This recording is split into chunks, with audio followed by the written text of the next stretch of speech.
tayo. Okay.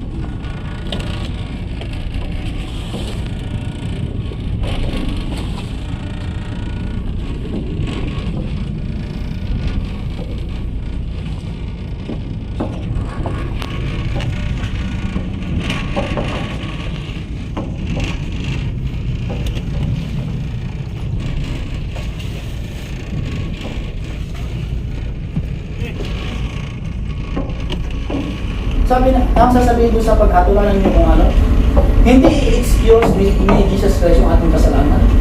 Hindi niya pagtatakpan yung ating kasalanan. Pero ito yung ito yung kasama ni Jesus Christ nung siya ay umakyat sa langit, kasama niya yung mga banal na yan na umakyat. Yung tinatawag na first fruit. Di ba? So pansinin niyo sa Biblia malinaw na kapag ang tao ay namatay, nandun lang siya sa libingan. Di ba? At pansinin niyo pa dito. Ito yung mga taong inakyat sa langit. Pagkatapos ng mga bago kayo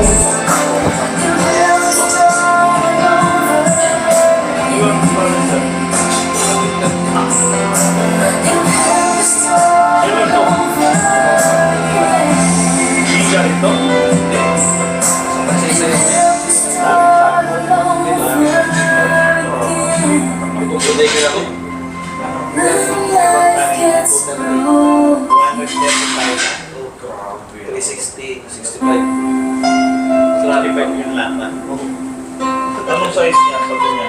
Anong size pa rin na? hindi, ito kung Magandang hapon sa inyong lahat.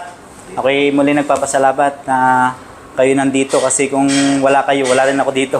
Hindi ko rin ito magagawa. So, ang ating topic ngayon ay patungkol sa Plan of Redemption. So, ito ay naintindihan ko at gusto ko na ito ay i-share sa inyo na mas maintindihan nyo din ang malinaw ito.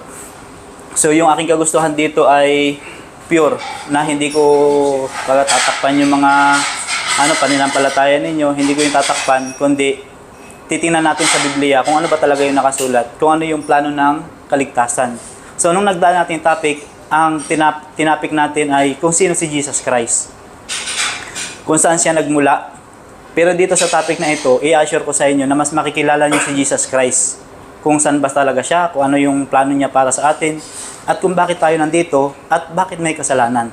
So, ito topic na ito ay liliwanagin natin yun. Kaya lang, sa topic na ito ay may konting English. So, kasi si Ilik ay gusto English, hindi ako masyadong magaling mag-English, no? So, pasensyahan nyo kung ano yung makayanan ko lang dito. Pero sa ating pagpapasimula, magpa-pray muna tayo. Ayaw ko na si Christopher ang siyang magli-lead sa ating prayer. Dito ka, Mix. Dito sa camera. Ito, Mix, yung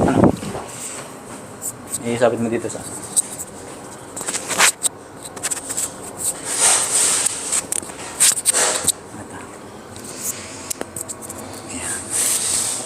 okay na yan. Dito kami, dito sa may camera. Yan.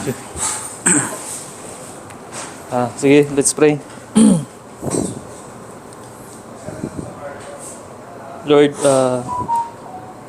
inaanyahan nga namin ngayong araw, Panginoon. Lord, nagpapasalamat po kami sa lahat ng naparito at lalong-lalo na po kay Brother Jaime na pinagkatiwala mo sa kanya yung mga salita. Lord, I pray kung ano mo ni-share ni Jaime ngayon na plano mo, Panginoon, ma-receive namin, Lord, fully in our heart at magbunga ito, Panginoon. And I pray sa lahat ng mga crew. I pray protection sa aming lahat, Panginoon. I pray salvation sa aming lahat, Panginoon. And I pray, Lord, mahuhaw pa kami sa iyong mga salita, Panginoon. At maintindihan namin kung anong ibig sabihin ng mga bawat binibigkas, sinishare sa amin ni Jaime na nanggaling sa iyo, Panginoon.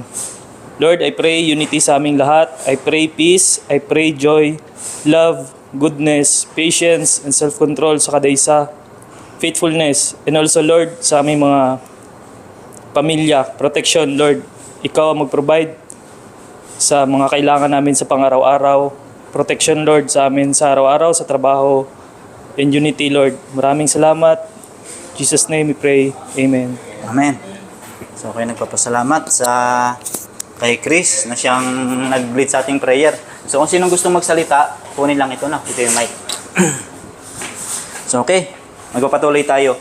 Ano ba yung plan of redemption? Ibig sabihin ng redemption ay pagtubos. Ibig sabihin ng pagtubos, pagbabalik sa tunay na nagmamayari. Yan po ang ibig sabihin ng redemption. So, ano ba yung ating talata? So, ito yung ating hindi na. Sabi dito, ang unang tanong, paano nagkasala ang tao? So, ganito, sabi dito, nang ginawa ang tao, binigyan siya ng regalo. Ito yung freedom of choice. Kaya lang, to exercise yung freedom of law, kailangan yung Panginoon maglagay ng batas. Kasi kapag walang batas, walang madidesisyonan yung tao kung siya ba'y susunod o hindi. Para magamit yung free will ng tao, kailangan may batas na susundin o hindi. Ito pa yung sulat ni Ellen White. Sabi dito ay the law of love being the foundation of the government of God, the happiness of all created beings depended upon their perfect accord with His great principles of righteousness. So, yung palang yung batas ng Diyos, ito pala yung pundasyon ng kanyang pamahalaan. And then, yung created being ng Panginoon, yung kanilang happiness, ay nakadepende kung sila ba'y magiging masunurin o hindi. Kapag sila ay maging masunurin, yung happiness ng kanyang created being hindi mawawala. Pero pag yung disobedience ay naranasan, yung happiness, yun yung mawawala. Ito yung mapoforfeit. Sabi nga dito, God desires from all His creatures the service of love. Homage that springs from an intelligent appreciation of His character. So ito yung gusto ng Panginoon na sa lahat ng kanyang nilikha, ay ito'y maglilingkod sa kanya ng galing sa puso. Hindi nalulugod ng Diyos sa pagsunod na persahan. Homage that springs from an intelligent appreciation. Tayo ay mga rational tayo, may kakayahan tayong mag-isip, magdesisyon. And then, He takes no pleasure in a forced allegiance, and to all He grants freedom of will that they may render Him voluntary service. Ito yung gusto ng Panginoon, na tayo ay maglilingkod sa Kanya ng voluntary. Pag sinabing voluntary, gusto mo talaga siyang sundin. Hindi sa, kumbaga ay takot ka, kundi mahal mo siya. Ano pa? Ito yung karanasan nila Batadan dati, na marami ang nagpapalagay na sila ay hubad. Nung hindi pa sila nagkakasala, di ba? Nakita nila sila ay hubad. Pero sa totoo lang, ang kasuotan ng tao dati ay yung covering ng angel, ito po'y puti. Yung kaluwalhatian ng Diyos. Na nung sila ay magkasala, ito po yung nahubad sa kanila. Yung yung kaluwalhatian ng Diyos, na ito yung covering na katulad ng angel. So ano bang batas ang binigay ng Diyos sa Garden ng Eden? So pag-aralan natin sa Biblia kasi, ang batas sa Biblia napakadami. Biblia, mayroong apat na klase ng batas. Para malalaman nyo, mayroong civil law, mayroong moral law, ito yung 10 Commandments. May civil law, may health laws, mayroong ceremonial law. Ito yung mga batas. Ano bang batas ang nandun sa halamanan ng Eden? So, pansinin natin dito, basahin natin. Genesis chapter 2 verse 15 hanggang 17. Sabi dito, at kinuha ng Panginoong Diyos ang lalaki at inilagay sa halamanan ng Eden upang kanyang alagaan at ingatan. Ako'y nag-iisip dito mga kasama. Ano sa palagay niyo ang Eden? Yan ba ay buong planeta? O may certain place lang yung Eden? Ha? Ayun, tama, Megs. Oo. Presence ng Diyos. Oo. Ang barangay. Yung Eden na ito, mayroon ditong 4 na ilog lang. Kaya nga sinasabi ko sa inyo, yan ay hindi pang buong planeta, kundi yan ay place lang yan. Nasa aking pagbabasa, ay yan yung Kanaan. Nandyan yung location ng Kanaan dati. Ay yung Eden dun sa Kanaan, na promise lang ng Panginoon sa mga Israelita. Mayroon dong 4 na ilog sa Eden. Yung Gihon, Pison, Euphrates. So sabi dito sa 16, at iniutos ng Panginoong Diyos sa lalaki na sinasabi, sa lahat ng punong kahoy sa halamanan ay makakakain ka na may kalayaan, datapat sa kahoy ng pagkakakilala ng mabuti at masama. ay huwag kang kakain, sapagkat sa araw na ikaw ay kumain niyaon, ay walang pagsalang mamamatay ka. Ano yung consequence? Kamatayan, kapag sila ay lumabag. So, anong nangyayari? Sa kasunod na verse. Sabi dito, where there is a law, there is always a choice to obey or to disobey. Ito yung sinabi ko sa inyo kanina. Ito yung sinamantala ni Satanas, nakita niya ang pagkakataon na kanyang matutukso yung tao. Ito yung tinitake advantage ni Satanas. So, hindi ko sa inyo na nasabi nung nakaraan siguro na topic natin, ang kasalanan po ay pumasok sa sanlibutan. Kumbaga, ang kasalanan hindi nag-originate dito sa planet Earth.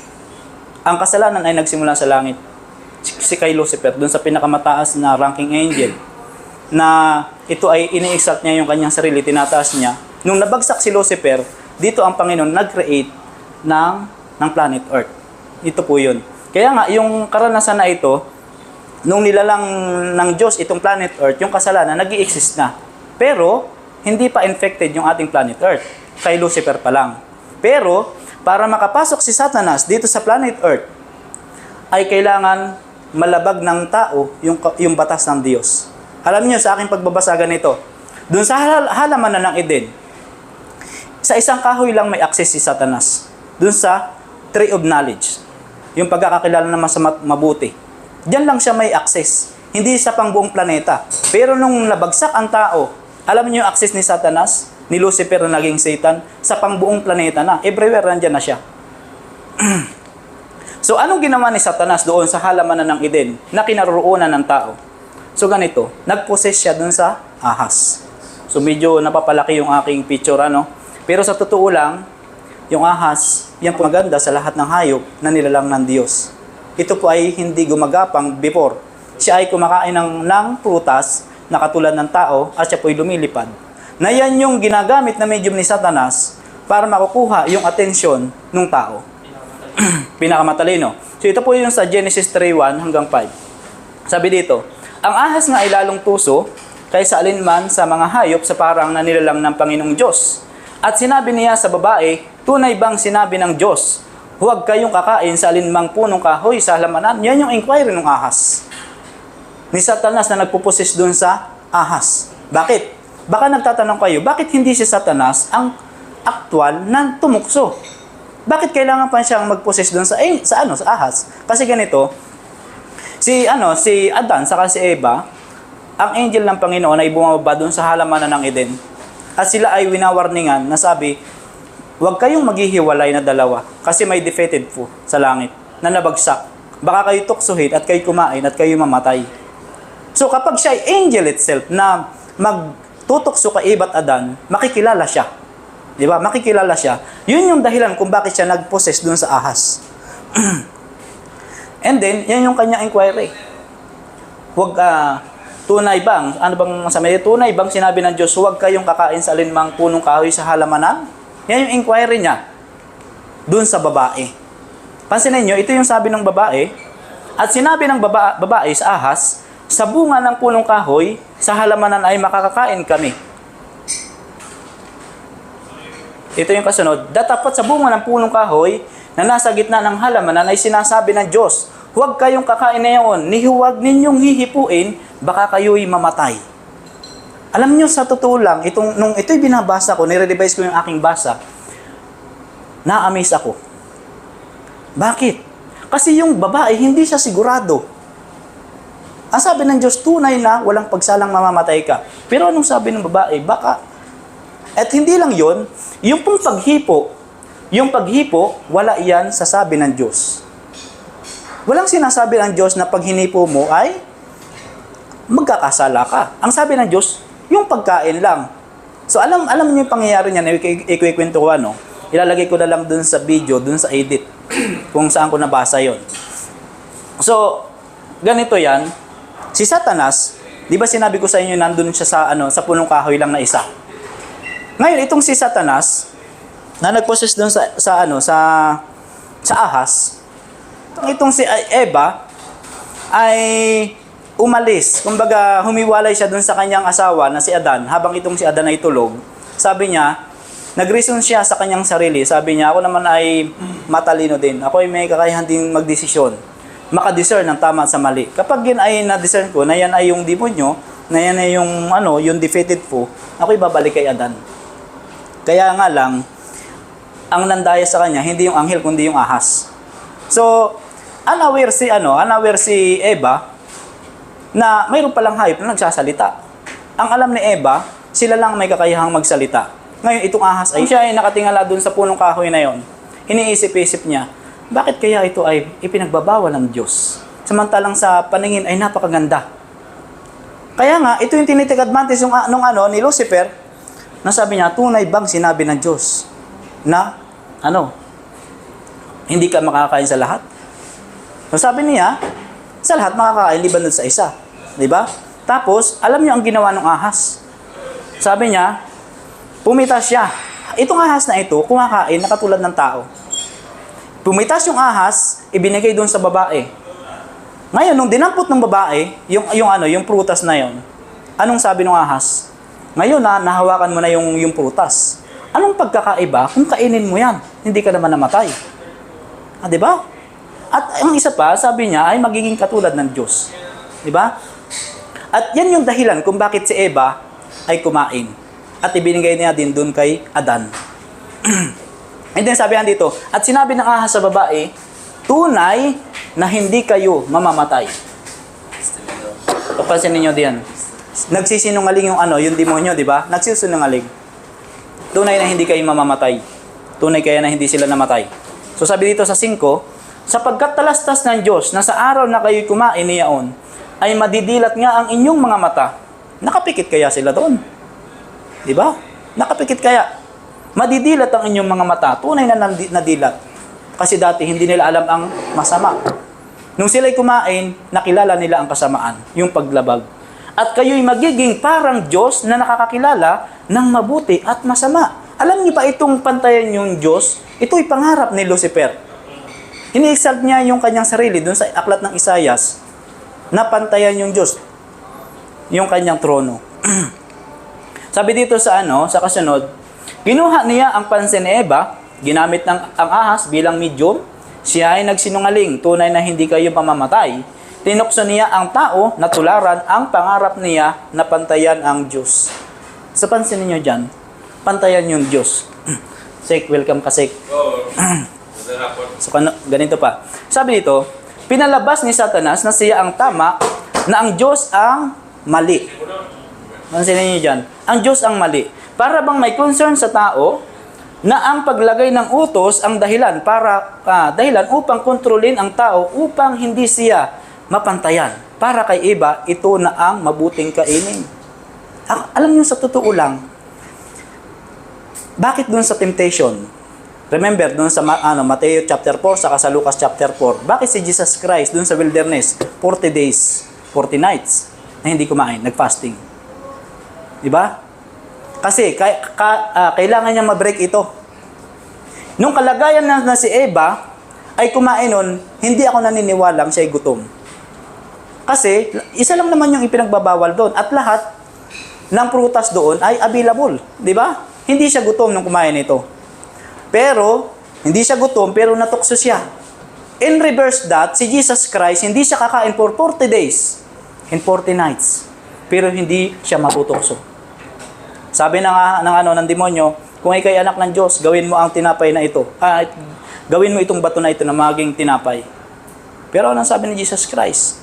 Hindi lang sa tinapay dapat mabuhay ang tao, kundi sa bawat salitang lumalabas sa bibig ng Panginoon, ng Diyos. So ano pa? Ano ang naging epekto o resulta ng nagkasala ang tao? Dito na. Ano ang resulta? Napalaya sila. Napalaya sila. Alam nyo, habang ako'y nagbabasa ng Biblia, sabi ko, ang tao, nung sila ay napalaya sa Eden, ang kanilang nagawang kasalanan, hindi yung pagpatay, hindi yung heinous crimes, kundi yung pagkain. Diba? Pagkain ng pinagbabawal. Bakit yun ay malaking bagay na sila ay napalayas? Ha? Bakit kaya? Alam mo sa aking pag-aaral, napakabuti ng Diyos. Bakit? Kasi kung hindi sila pinalayas doon, baka sila ay kakain ng prutas, na yung prutas ng buhay, yung tree of life. Na ito yung nagpe-perpetuate ng kanilang immortality. Na kapag ang kasalanan, yung makasalanan kakain ng punong kahoy na nagpe-perpetuate ng kanilang immortality, yung kasalanan magiging immortal. Na ito yung dahilan na gusto ng Diyos na yung kasalanan may katapusan. Na ito yung dahilan kung bakit sila pinalayas doon sa Eden. Pero Dalawa yung puno, no? Dalawa. oo, dalawa yun. Yung tree of knowledge and tree of life, magkatabi yun. Yun. Ano kinain nila? Yung tree of knowledge. Hindi yun mansanas. Wala kayong makikita. Hindi yun mansanas. Sabi dito sa Roma, chapter 5, verse 12. Kaya, kung paano sa pamagitan ng isang tao ay pumasok ang kasalanan sa sanglibutan, at ang kamatayan sa pamagitan ng kasalanan, at sa ganito ang kamatayan ay naranasan ng lahat ng mga tao sapagkat ang lahat ay nangagkasala. So, pansinin nyo dito, isa lang tao pala ang naging cause ng kasalanan. Pero ang epekto niya, pang buong sanlibutan. Lahat tayo ay nagiging makasalanan at lahat ng tao, kahit gaano pa siya kayaman, hindi niya kayang pigilan yung kanyang kamatayan, yung kanyang pagtanda. Kahit uminom pa siya ng anti-aging, di ba? Hindi niya kayang mapigilan yung kamatayan. So, ganito pa, sa kasunod. Sapagkat ang lahat ay nangagkasala nga at hindi nakaabot sa kaluwalhatian ng Diyos. Mababasa natin sa Roma, chapter 3, verse 23.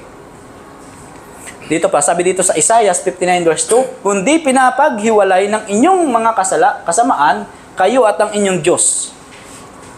Anong nakikita niyo niya sa talata? Pag kayo magbabasa ng talata ng Biblia, huwag kayong magmamadali. Baka may matitisod kayo diyang importante. Pansinin niyo dito sa pinapaghiwalay. Ang pinagpahiwalay sa tao ay yung kasamaan. So, kung tanggalin natin yung kasamaan, hindi sila magkahiwalay. Kasi ganito yan. Nung pinag-aaralan ko ang Diyos mismo, yung Creator, si Jesus Christ, hindi pa siya Jesus noon, siya ay bumaba doon sa halamanan ng Eden every Sabbath. Na tinuturuan si Adan saka si Eva. Personal. Yun. At ang tao, nakikita niya yung angel. Na yung hindi pa yung kanilang kalagayan, hindi pa sila makasalanan. Face to face, nakikita nila yung kanilang Creator at yung mga anghel. Yan yung kanilang kalagayan. So ganito, mayroong 5 solusyon upang malunasan ang kasalanan. Mag-iisip kayo, ano kayang posible na 5 solusyon para lutasin yung kasalanan? Ano kaya? Ito yung mga posible. Una, sabi dito, ito, maaaring puksain ng Diyos ang nagkasala. Pwede kaya? Pwede. Isang pitik lang ay tanggal yung planet Earth na yan. Alam niyo sa totoo lang, gabuhangin lang yung planet Earth sa buong universe. Gabuhangin lang. Kaya nga ako'y nagtataka, gaano ka-importante sa Kanya? May parabola si Jesus Christ. Mayroon siyang sinabi, na sabi niya, sino sa inyo ang mayroong 100 tupa na nawala ang isa, ay willing na iwanan yung 99 para hanapin yung isang nawala. At kapag nakita niya yung isang nawala, siya ay ilalagyan niya yung tupa doon sa kanyang balikat at siya ay uuwing masaya. Alam niyo yung isa doon na nawala? Yung planet Earth. Yung 99, ito yung unfallen words na tinalaki natin na create din ni Jesus Christ before. Si Jesus Christ na creator. Si Jesus Christ. Mababasa natin sa John 1:1. Sila ay magkakasamang tatlo. Diyos Ama, Diyos Espiritu Santo, saka si Jesus Christ. Yung Ama, yung planner, yung Holy Spirit gumagalaw sa tubig, yung executor, yung anak. Mababasa mo yan sa John 1:14. Dinaanan namin nung nakaraang topic. Sabi dito, maaring alisin ng Diyos ang batas. Pwede kaya? Pero hindi pa tayo dito tapos pala, no? Sabi dito, pero ito hindi solusyon pa sa problema ng kasalanan. Ang mga matuwid na mga anghel magtanong bakit. Magresulta lamang ito ng takot at duda sa mga matuwid na mga anghel. So pansinin ninyo, kapag pinuksa ng Diyos yung planeta, makikita yan ng unfallen being, mga angel. So yung kanilang paglilingkod sa Diyos, magiging, sasabihin, ay baka ako'y puksain din ng Diyos kapag ako'y lalabag. Ay yung kanilang paglilingkod sa Diyos ay persahan. Hindi galing sa puso. At doon, hindi nalulugod ng Diyos doon. Pangalawa, maaaring alisin ng Diyos ang batas, pawala ng bisa. Ngunit kung ito'y gawin ng Diyos, posibleng walang mabuting magagawa ang tao'y walang pamantayan o moral values, hindi na nila malaman kung anong tama o mali, at ang tao'y walang direksyon at masira ang kaayusan ng kanyang universo sapagkat ang batas sa lupa ay batas din sa ibang planeta. Alam niyo, nung ito'y binabasa ko, sabi ko, batas din sa ibang planeta. Alam niyo sa ibang planet na hindi nagkasala, mayroon din dong tree of knowledge.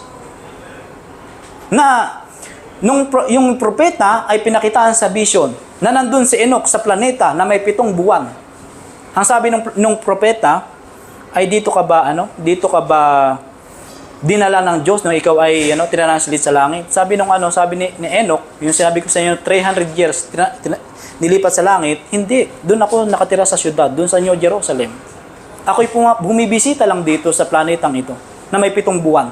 At alam niyo doon, mayroon doong batas.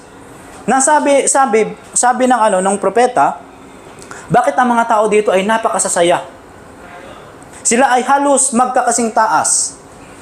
At ang kanilang itsura, masasaya sila. Kasi mayroon silang strict obedience doon sa utos ng Diyos na hindi kakainin yung pinagbabawal. Sa ibang planeta pala, may pinagbabawal din. Hindi lang dito sa planet Earth. Sabi pa, ito yung ilan na ito, pantatlo. Sabi dito, maaari niyang pilitin ang taong sundin siya. Maghalal siya ng tagamasid, tagatuwid. Ngunit ito'y magresulta lamang sa panlabas na pagsunod. Nakasuot lamang ng maskara ang tao, hindi nagmula sa puso, at dito ay hindi nalulugod ang Diyos. Pipili kaya siyang maghalal ng tagatuwid? Pwede. Imagine lang yung ratio. Yung planet Earth, gabuhangin. Yung universe, napakadami. At yung anghel, nandun sa langit. Napakadaming anghel, mga kasama, mga kaibigan. Kung i-ratio natin, baka kahit tig 1 milyon, bawat isang guardian angel pwede. Bawat isa sa atin, ha? Ganyan ang ratio. Pero, bakit yung hindi ginagawa ng Diyos? Kasi, hindi niya magagamit yung kanyang free will ng tao. Hindi niya magagamit yung kanyang free will at dito, hindi nalulugod ng Diyos. Sabi dito, ito pa, maaring alisin ng Diyos ang ating kalayaan. Pwede kaya yung free will? Di ba may free will? Tayo? Pwede kaya?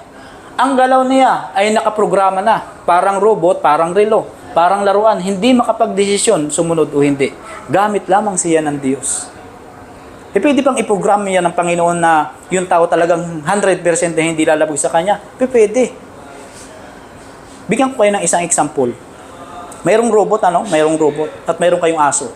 Sino sa inyong mahiling mag-alaga ng aso? Iba yung robot na nire-remote lang kumpara doon sa affection ng aso. Na yung aso may buhay, may free will yung aso. Kapag yan ay malapit sa yung aso, talagang mas na-appreciate mo, di ba? Kumpara doon sa robot na nakaprogram. Ganun ang Panginoon, hindi siya nalulugod doon sa nakaprogram. At ito yung ginawa ng Panginoong Diyos sa panlima. Nagplano ang Diyos sa ikaliligtas ng lahat. Ang plano ng Diyos sa kaligtasan. Ito'y ipapaliwanag ko sa inyo ng detalyado paano itong plano ng Diyos sa kaligtasan. Kasi lahat tayo dito ay involved. Lahat tayo dito ay kasama. Walang exempted dito. Pansinin nyo pa, dito pa sa kasunod. Sabi dito, Isaiah 59 verse 2, but your iniquities have separated between you and your God, and your sins have hid His face from you, that He will not hear. Ito yung problema, yung ating kasamaan, yung ating iniquities. Yan yung problema na kailangan solusyonan. So sabi dito sa sulat, sabi dito, when Adam and Eve sinned, they created a gulf of separation between man and God. The sin of succeeding generation have widened and deepened that gap. So nung si Eve at Adan daw ay nagkaroon ng kasalanan, sila ay gumawa ng bangin sa pagitan ng Diyos at ng tao. Nasa patuloy ng pagdami ng tao, yung kasalanan ay lalo ding lumalaki at yung bangin ay lalo ding lumalaki. So anong nakikita niyo dyan? Ibig sabihin, habang tumatagal ang panahon, ang sanlibutan natin ay nearly 6,000 years old ngayon. Nearly 6,000. Yung kasalanan ay palaki ng palaki. At yung bangin, palaki din ng palaki. So, ibig sabihin yung tao, hindi siya papapalapit sa Diyos, kundi lalo siyang papalayo ng papalayo. Diba? Sabi dito, great is the penalty of sin. Napakalaki ng kabayaran ng kasalanan. Napakalaki ang parusa ng kasalanan sapagkat kamatayan lamang ang kabayaran nito.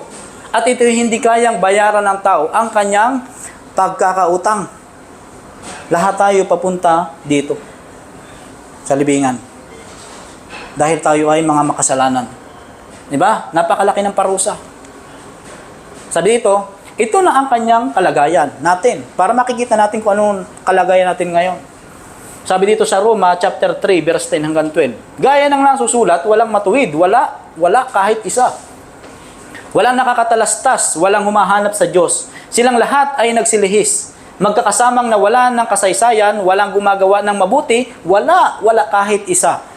Pansinin niyo ngayon, ang tao, mas interesado siya sa pansanlibutan na bagay kumpara sa ganitong mga Bible study. Mas nag-i-enjoy yung tao, karamihan, sa mga entertainment. Pansinin niyo kapag may crusade, mga Bible study, kukunti ang pumupunta. Pero kapag may concert, bumibili pa ng ticket, di ba? Punong-puno. Pero, kaya nga ito yung kalagayan ng tao, lalo siyang papalayo sa Diyos. Di ba? So ano pang Sabi dito sa kasunod, kagibaan at kahirapan ang nasa kanilang mga daan. At ang daan ng kapayapaan na hindi nila nakilala, walang pagkatakot sa Diyos sa harap ng kanilang mga mata.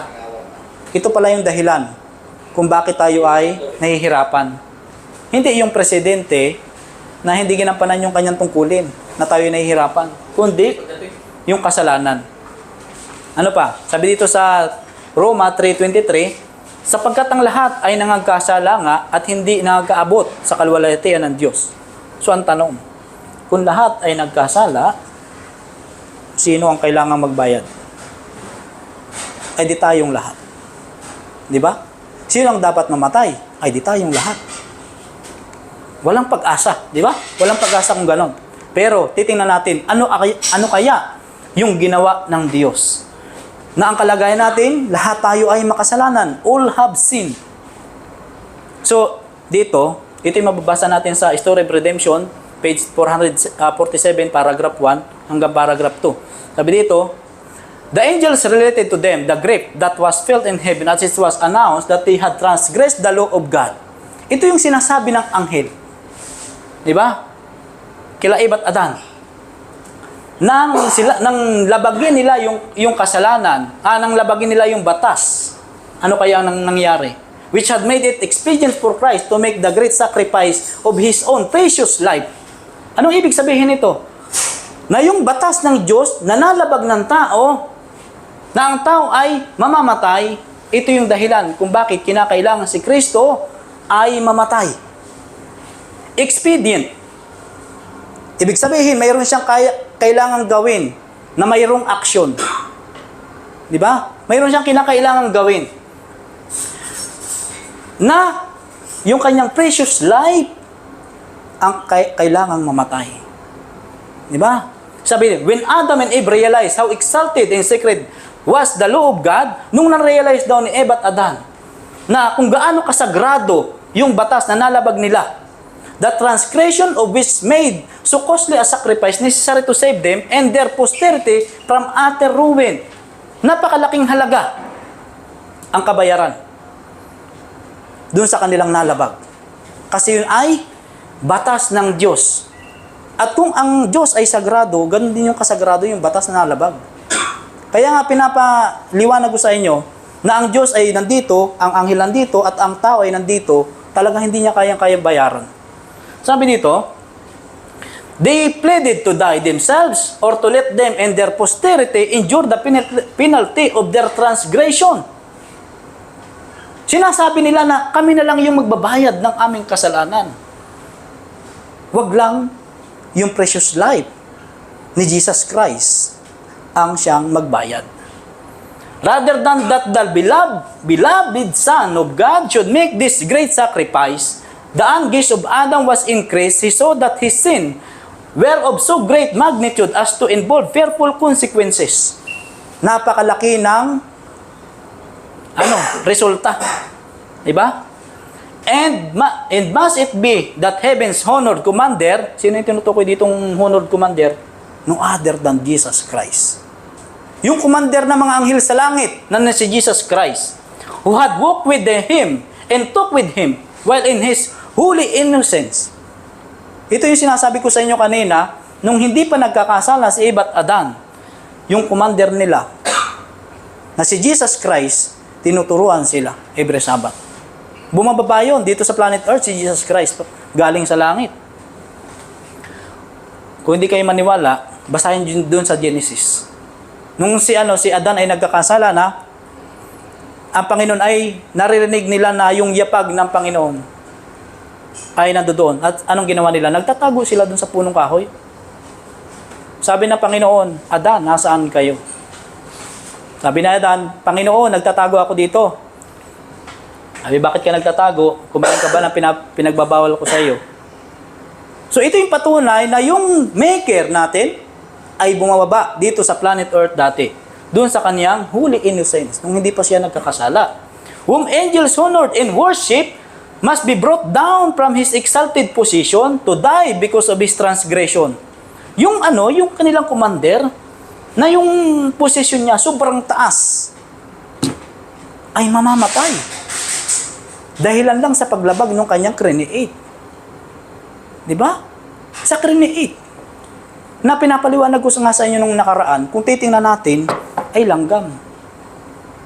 Kung ikaw mayroon kang kakayahang mag-create, kaya mo ba na maging ganun ka sa iyong create? Na magiging langgam ka for the rest of your life? Di ba? For the rest of your life. Ano pa? Sabi dito, the plan of salvation had been laid before the creation of the earth. Ito yung sinasabi ko sa inyo. Nung create itong planeta, mayroon ang Diyos na itinago. Mayroon siyang plan B, na kapag yung kanyang nilalang na tao ay nalaglag, ano mangyayari? Sabi dito, for Christ is the lamb slain from the foundation of the world. Bago pa lang pala i-create itong planeta, si Jesus Christ, nakaprepare na siya yung magiging tupa, nakabayaran sa kasalanan ng sanlibutan. Mayroon siyang plan B. Ito yung mababasa natin sa Revelation 13 verse 8. Yet it was a struggle with the King of the universe to yield up his Son to die for the guilty race. Nagkakaroon ng struggle. Sino itong King of the universe? Ito yung God the Father.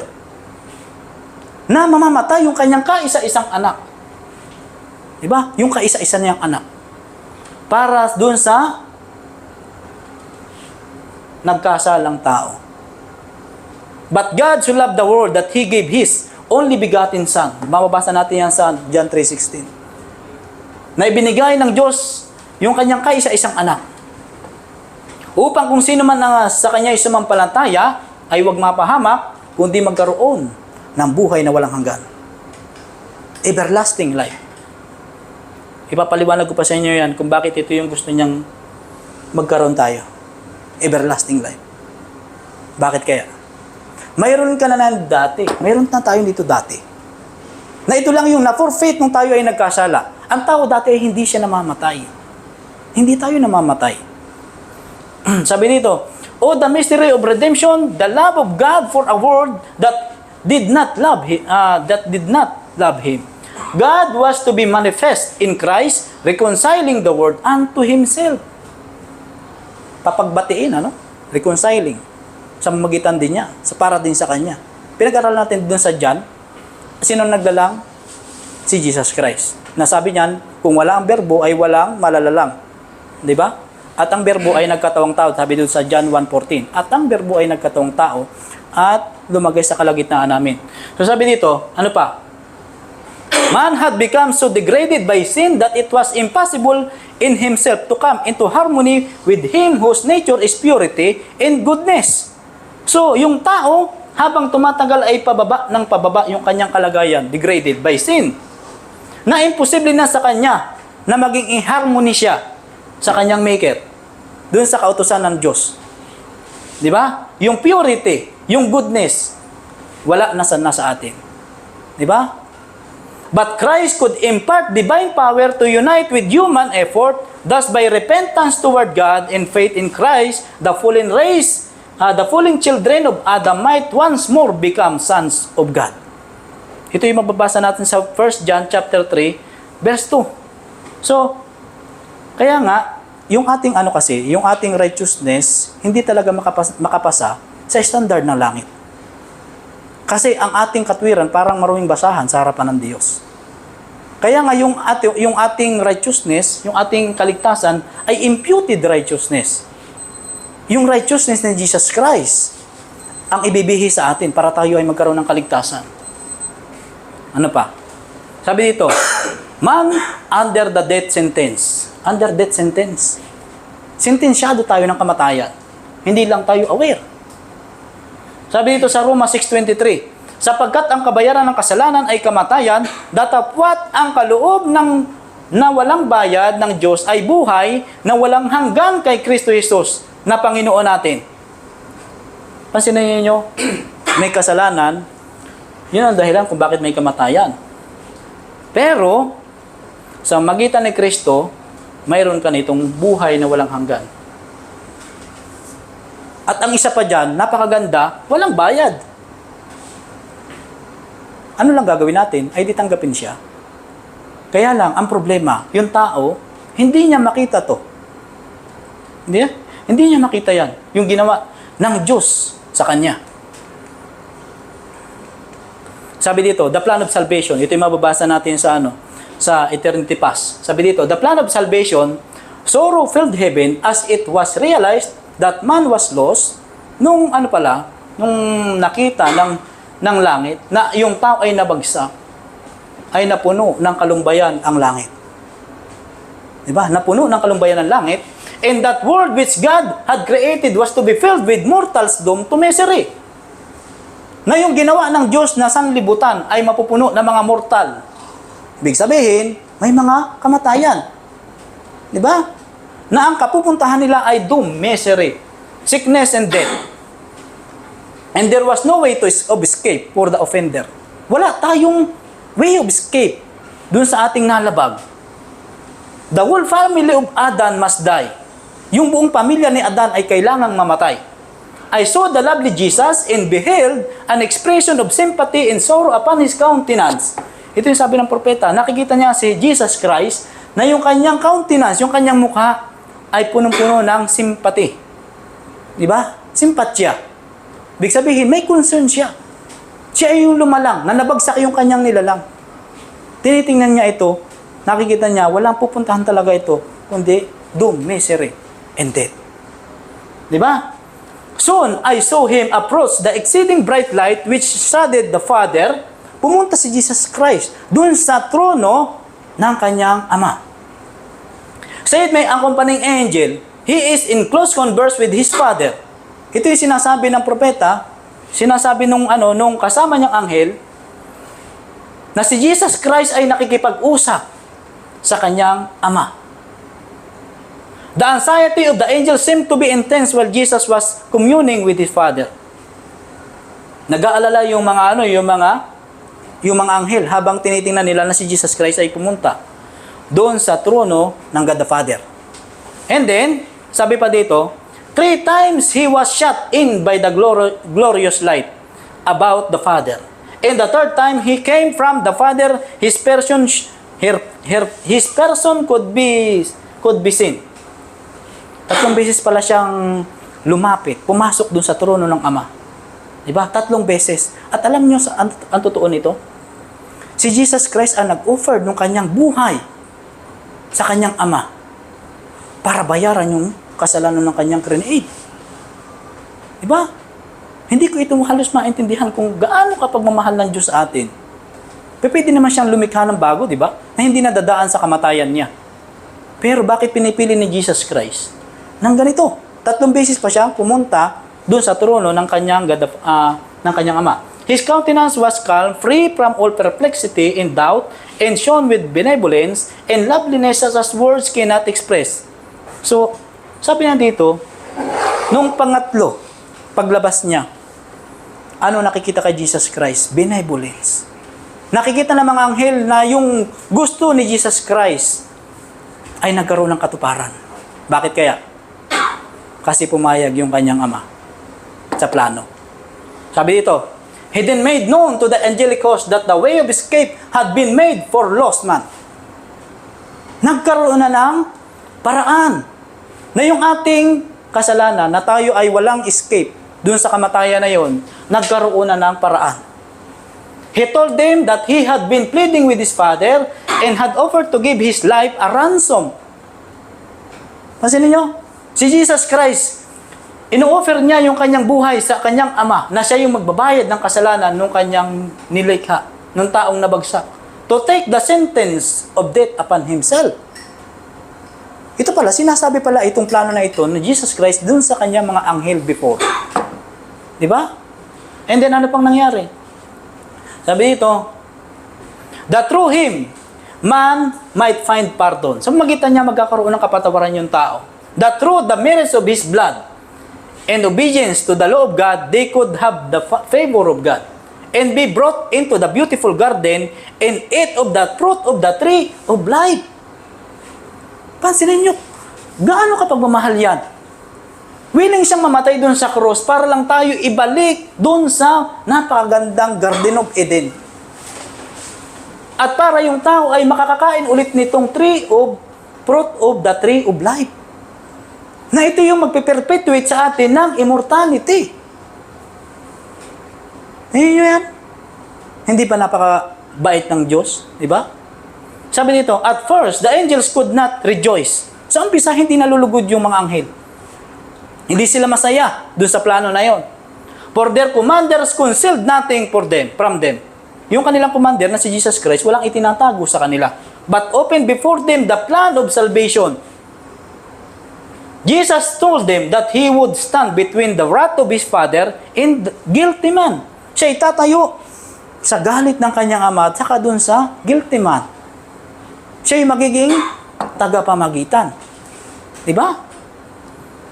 And then, sabi pa dito, that He would bear iniquity in scorn and but few would receive Him as the Son of God. Malayo pa pala, hindi pa pala si Jesus Christ bumaba dito sa lupa. Alam na pala, nakukunti yung tatanggap sa Kanya. Na siya'y aalipustain. Scorn. Di ba? At yung kasalanan ng buong sanlibutan, ipapasan sa Kanya. He would leave all His glory in heaven, appear upon earth as a man. Iiwanan niya yung kanyang glory sa langit. Pansinin nyo. Siya ay commander ng lahat ng angel. Tapos, huhubarin niya yung kanyang pagiging Diyos bago siya bababa dito sa lupa. Kaya nga ito yung pinapaliwanag ko sa inyo ng mga nakaraan. Si Jesus Christ, hindi lang siya nagsimula nung ipinanganak siya ni Maria. Di ba? Ipinanganak siya ni Maria kasi mayroong plano ng salvation sa atin. Di ba? Sabi dito, become acquainted by his own experience with the various temptations with which man would beset. Kung ano yung ating pinagdadaanan na tayo ay natutokso, kailangan niya yung pagdaanan. Di ba? Kasi, yung nalabag ng tao na kautusan ay nire-required na 100% obedience. Bakit siya nagkatawang tao? Di ba? Bakit kailangan niyang mamuhay ng 33? Kasi namatay siya 33 and a half years old. Bakit niya kailangang lumawig yung kanyang buhay? Kasi kailangan niya maging example sa atin. Kailangan, di ba, ang nakalabag ay yung tao. So, sino kailangan magbayad? Ay di tao. Kaya lang sa pagiging merely tao natin, hindi natin kayang bayaran, not unless na yung Creator, yung Diyos, magkakatawang tao. Di ba? Sinasabi ko sa inyo na si Jesus Christ ay nagkatawang tao, 100%. 100% siyang tao, pero hindi ko sinasabi sa inyo na doon lang siya nag-exist. Kasi ang tao, hindi niya kayang bayaran yung kasalanan niya kung tao lang si Jesus Christ. Sabi dito, ano pa? That he might know how to succor those who would be tempted. Pansinin nyo. para maiintindihan ni Jesus Christ kung paano niya tutulungan yung mga tinutokso. Kasi naranasan niya maging tao. Pansin niyo. After his mission, sabi dito, and that finally, after his mission as a teacher would be accomplished, pagkatapos niyang magkatawang tao, na siya ay naging teacher, he would be delivered into the hands of men, mamamatay siya, and endure almost every cruelty and suffering that Satan and his angels conspire wicked men to inflict. Pansinin niyo yan. Yung kanyang kamatayan, napaka-torture. Diba? Napaka-torture. And then, death hung up between the heavens and the earth as a guilty sinner, that he would suffer dreadful hours of agony which even angels could not look upon. Kahit yung mga anghel sa langit, hindi nila kayang tiisin na titingnan si Jesus Christ na nahihirapan. Kaya nga lang, hindi nila pwedeng tulungan. Hindi sila pwedeng mag-interfere dun sa plano na yon. But would veil their faces from the sight. Tinatakloban nila yung kanilang mukha na hindi nila makita kung paano yung kanilang commander nahihirapan doon sa Kalbaryo. Not merely agony of body would he suffer, but mental agony. Hindi lang yung physical, but mentally. Kaya nga si Jesus Christ, pansinin nyo, ay yung kanyang dugo na ubos.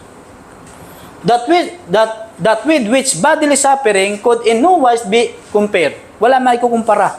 Yung paghihirap pala ni Jesus Christ, kung kayo nakapanood na ng mga tinutorture, mas grabe pa dun si Jesus Christ.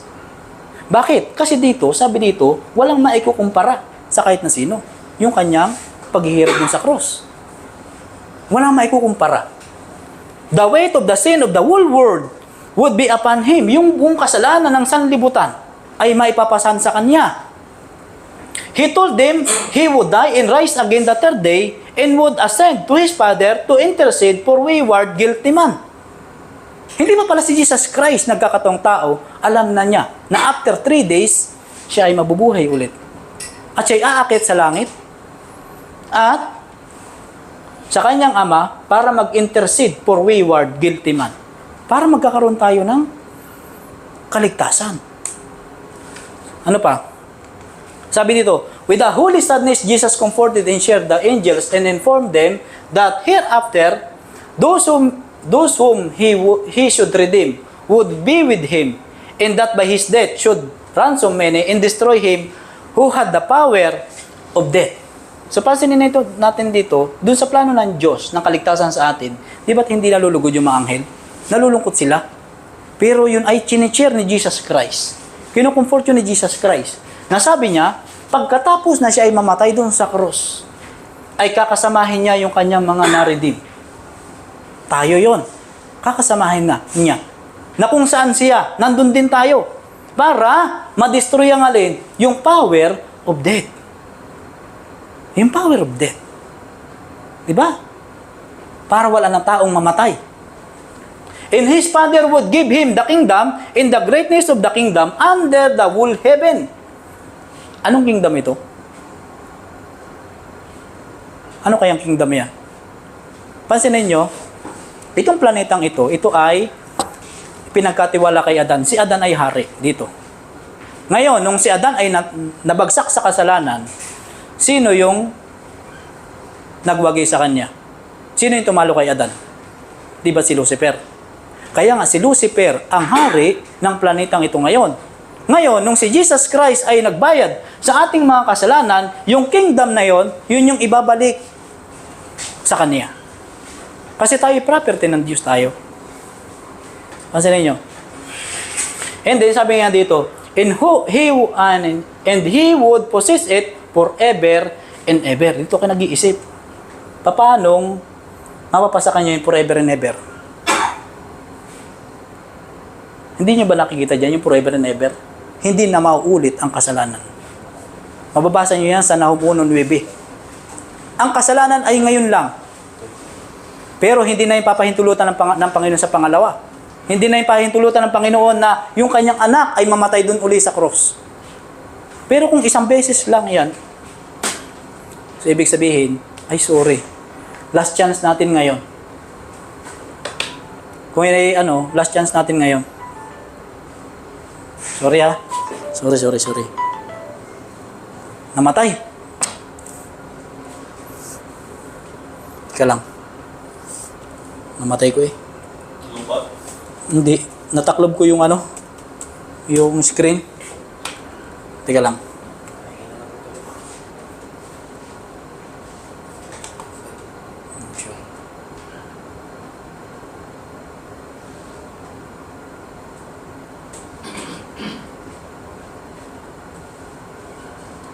Nandiyan na.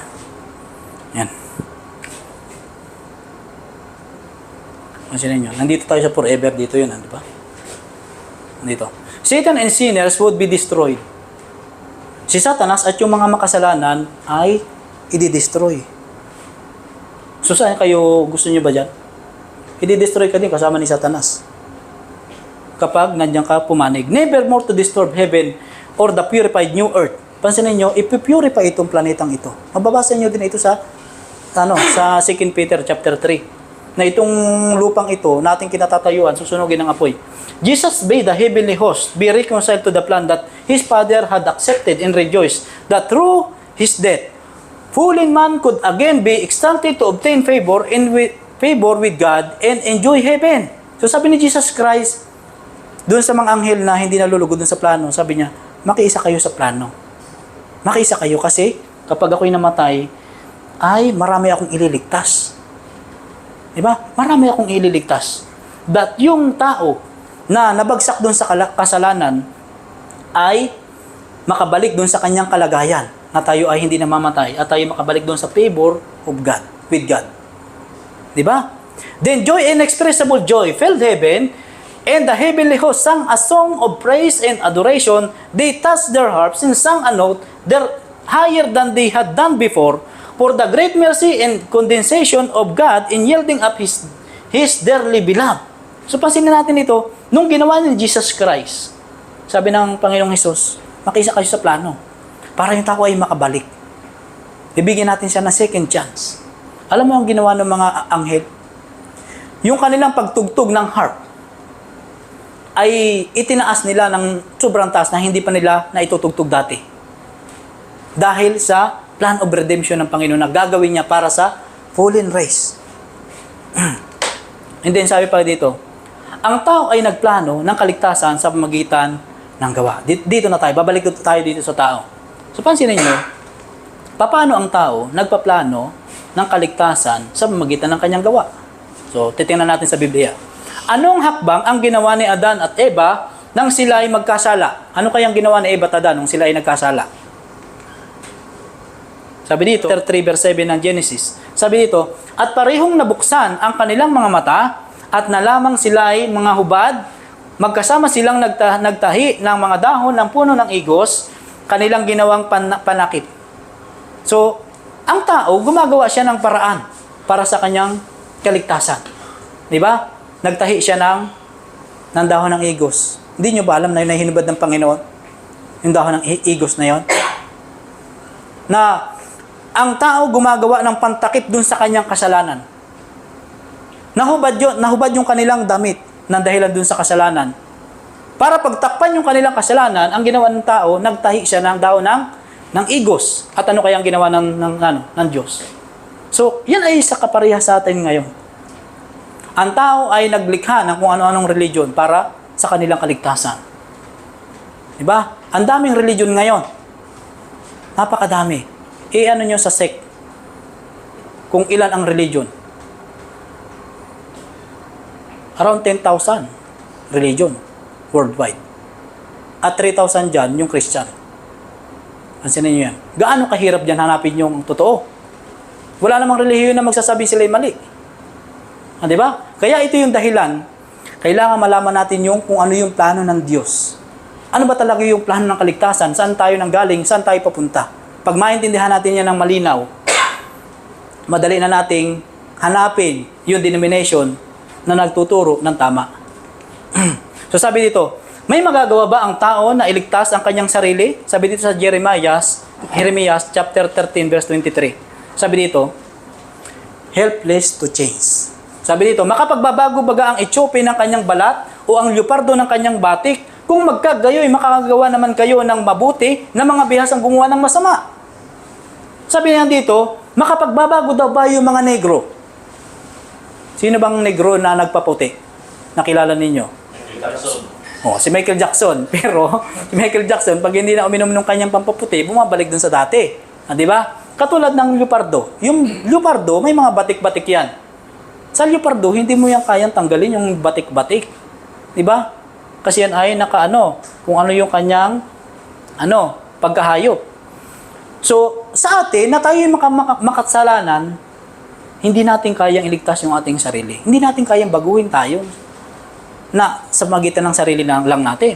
So, sabi dito, sa Isaiah 64 verse 6, sapagkat kaming lahat, ito yung sinasabi ko sa inyo kanina, sapagkat kaming lahat ay parang naging marumi, at ang lahat naming katwiran ay naging parang basahang marumi, at nalalantang gaya ng dahon kaming lahat, at tinatangay kami ng aming mga kasamaan na parang hangin. So, sabi dito, yung katwiran daw ay parang basahang marumi. Parang isupa. Oo. Pag sinabing katwiran, yun, inaari mo sa'yo, tama ka doon. Pero ano yun sa paningin ng Diyos? Parang basahang marumi. Hindi talaga tayo makapasa. Hindi tayo makakapasa. Kaya nga, sabi dito, man is hopeless to save himself. Hindi niya kayang iligtas yung kanyang sarili. Sabi dito, Adam was informed that an angel's life could not pay the debt. So sinabi kay Adan, na kahit yung buhay ng anghel hindi kayang bayaran yung kasalanan ng tao. Bakit kaya? The law of Jehovah, the foundation of His government in heaven and upon earth. Pansinin nyo, yung batas ng Diyos ay batas din sa langit, ganon din batas din sa lupa. Was as sacred as God Himself. Sagrado yun, kung gaano kasagrado ang Diyos, ganon din kasagrado yung kautusan ng Diyos na nalabag ng tao. And for this reason, the life of an angel could not be accepted of God as sacrifice for his transgression. Di ba tayo ay nilalang ng mas mababa kunti sa angel? Di ba? Tayo ay nilalang na mas mababa ng kunti sa angel. Kung ang angel hindi kayang bayaran yung kasalanan ng tao, tao pa kaya? Di ba? Nakikita nyo? Kung ang angel na mas mataas ng kunti sa tao, hindi kayang bayaran yung kasalanan ng tao, kasi yung nalabag ng tao ay yung batas ng Diyos na kasing sagrado ng Diyos ay yung pakayang tao. Di ba? His law is of more importance in His sight than the holy angels around His throne. Di ba? Mas mahalaga pa yung kautusan ng Diyos kumpara dun sa mga holy angels sa kanyang trono. Kaya nga hindi kayang bayaran. The Father could not abolish or change one precept of His law to meet man in his fallen condition. Hindi pipwedeng tanggalin ng Diyos kahit nakaisa-isang kudlit ng kautusan niya para lang mamimit yung kalagayan ng tao na siya'y makasalanan. Diba? Hindi pipwedeng mangyari. But the Son of God, who had in unison with the Father created man, could make an atonement for man acceptable to God. So, pansinin nyo dyan. Subalit yung anak ng Diyos, na siya ay unison with the Father, siya ay kaisa sa Ama, sa nature, na si Jesus Christ yung nag-create sa tao, siya yung gagawa ng pagtutubos para dun sa taong nagkasala. By giving His life as sacrifice and bearing the wrath of His Father, angels informed Adam that as his transgression had brought death and wretchedness, life and immortality would be brought to light through the sacrifice of Jesus Christ. So yung immortality, yung buhay na ito'y mababalik sa atin sa pamamagitan lang ni Kristo. Diba? Walang ibang daan. Walang ibang daan. The angels offered to become a sacrifice for man. Ito na. Yung sinasabi ni Jesus Christ, yung plano sa kaligtasan ng tao, ino-offer ng angel na sila na lang yung mamamatay para dun sa tao na nagkasala. Wag lang yung kanilang commander. Sabi dito, but only He who created man had power to redeem him. Ulitin natin, but only He who created man had power to redeem him. Kung sino yung lumikha, siya lang yung may kakayahan na tumubos dun sa kanyang nilikha. So malinaw na talaga si Jesus Christ yung naglalang sa atin. Christ was to be made a little lower than the angels for the suffering of death. Kasi ninyo, si Jesus Christ na Diyos, magkakatawang tao, na mas mababa pa siya ng konti sa angel eh. Diba? Mas mababa pa siya sa konti sa angel. 2 beses sa level niyang ibababa yung kanyang sarili para lang mabayaran yung kasalanan natin. Ito sabi sa Hebreo chapter 2 verse 9. Sabi dito, as he should take human nature upon him, his strength would not be equal with theirs. Sino itong theirs na ito? Ay di yung mga anghel ito. Hindi magiging equal yung strength ni Jesus Christ dun sa mga angel. Bakit? Si Jesus Christ magiging tao 100%. And they were to strengthen him under his suffering. At palalakasin siya ng mga anghel sa kanyang mga paghihirap pag siya ay magkatawang tao. They were also to guard the subject of grace from the power of evil angels. Yung mga anghel pala, meron din silang parte sa pagtubo sa atin. Ano yon? Yung gwagwardyahan nila na si Jesus Christ ay patayin ng mga evil angels. Alam niyo sa account, nung si Jesus Christ ay pinanganak, pansin niyo, from 2 years old pababa, pinapatay ni Herod. Yan ay gawa ni Satanas. Ipapanganak pa lang si Jesus Christ. Gusto na siyang patayin. Diba? When the angels should witness the agony and humiliation of their Lord, they would wish to deliver him from his murderers. Habang nakikita ng mga angel na si Jesus Christ, yung kanilang commander, ay nahihirapan. Gusto nilang iligtas si Jesus Christ. But they were not to interpose. Pero hindi sila pipwedeng humadlang. Kasi yun ay kasama sa plano. It was a part of the plan that Christ should suffer the scorn and abuse of wicked men. Ito pala'y kasama sa plano. Diba? Siya ay aalipustain. Siya ay pahihirapan. Aabusuhin siya ng mga makasalanang tao. Christ assured the angels that by his death, he would ransom many and recover the kingdom which man had lost by transgression. Ito yung tinatanong ko sa inyo. Anong kingdom ito? Ito yung na-lost ng tao nung siya ay mapul sa kasalanan. Na ito yung ibabalik ng Diyos dun sa tao. Hindi nyo ba alam tatay magiging hari? In the future, kings and priests, royal priesthood, ang ating destiny. Ang ating future. Kung dito sa lupa, hindi tayo hari, doon hari tayo. Sabi dito, the redeemed were to inherit with him, sin and sinners would be blotted out, never more to disturb the peace of heaven or earth. So, pansinin niyo dito, yung mga na-redeem, sino ito? Tayo ito. Pero hindi lahat ito. Ito lang nakakalungkot. Yung redemption na ito ay para sa lahat. Pero ang makakaabilang niyan ay yung mga tumanggap. Yung bang inalisan ni Eva at Adan, yung ba yung langit o hindi? Yung inalisan ni Eva at Adan, dito yung sa planet Earth, ito yung Eden. Tandaan nyo, sa langit mayroong Eden. Mababasa nyo sa Ezekiel 28, mayroong Eden sa langit, mayroong ding Eden dito sa planet Earth. Na ito yung halamanan dito sa planet Earth. Dito yon. And then, nung sa flood ng kay Noah, yun ay winidoro ng Creator para i-reserve, para pag ito i-restore, para pag ito ay i-recreate, ibabalik yung Eden na mas maganda pa kaysa dati. Yun. Sabi dito, sa kasunod, since He is the gracious God, He provide the payment for penalty. Diba? Since siya ay mapagbiyayang Diyos, siya ay nag-provide ng kabayaran dun sa penalty. Ito ang bahagi ng Diyos sa pagligtas sa tao. So pansinin nyo, kaya binabanggit ko sa inyo, dito, wala tayong bahagi dito. Ito'y bahagi ng Diyos. Wala kanyang bahagi. Ang bahagi mo dyan, tanggapin mo siya. So, sabi dito, ang Diyos ay nagplano ng kaligtasan sa magitan ng biyaya. Papasok tayo dun sa Epeso, dun sa tinanong ni Elec nung nakaraan, no? Gusto ko din ipapaliwanag sa inyo ng malinaw yon. Sabi dito, ano ang plano ng Diyos sa kaligtasan ng tao? Ano ba talaga yung plano ng Diyos sa kaligtasan ng tao? Sa Genesis 3:21. Sabi dito, the plan of redemption is unveiled. Pansinin nyo dito. Unveiled. Pag sinabing unveiled, parang kortina na tinanggalan ng di ba? Kumbaga'y plano na inalis yung cover. So, sabi dito, the full of man filled all heaven with sorrow. There appeared no escape for those who had transgressed the law. Wala silang escape. Wala silang ligtas. Kundi magbayad. Angels ceased their songs of praise. Hindi na sila kumakanta ng pagpupuri since na yung tao ay nagkasala. The Son of God was touched with pity for the fallen race. Sino itong Son of God na ito? Ito si Jesus Christ. Siya ay nahabag dun sa taong nabagsak. As the host of the lost world rose up before Him, divine love had conceived a plan.